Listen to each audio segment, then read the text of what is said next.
Toi, tu nous expliques clairement en quoi ça consiste. Et on va parler des conseils prioritaires.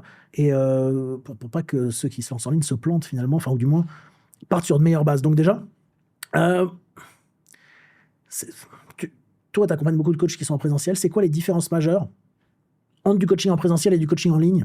Il y en a beaucoup. Je dirais d'un point de vue business, déjà les stratégies d'acquisition vont pas être forcément les mêmes. Je pense souvent aussi à la vente qui est complètement différente en présentiel parce que le plus important dans la vente ou dans le closing, c'est les mots qu'on emploie aujourd'hui, c'est activer le biais de confiance d'une personne. Donc c'est plus simple de hyper souvent, on vend la fausse idée et la fausse image du coaching en ligne avec ces 2 heures Comme quoi par c'est jour, plus facile. etc. Alors que théoriquement, si tu es en présentiel, si je ne m'abuse, tu me diras si j'ai tort, tu as quand même moins de concurrence directe.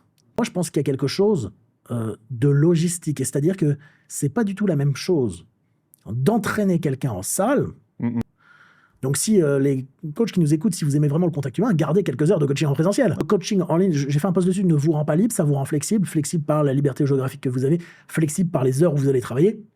Mais vous n'êtes pas libre car vous avez toujours des choses à faire. Ce que tu dis là, monter une team de coaching en ligne pour justement ce qu'on appellerait scaler, ça c'est un mot par contre que j'aime pas, mais se développer, on va dire, ça je trouve que c'est bien si les systèmes sont les mêmes et que la qualité du suivi reste la même. Ça dépend aussi de ce que vous voulez, parce que justement peut-être qu'il y a des coachs aujourd'hui qui, si vous transitionnez, je pense qu'il faut faire aussi une différence entre transitionner en ligne pour être plus libre et transitionner en ligne pour faire beaucoup plus d'argent.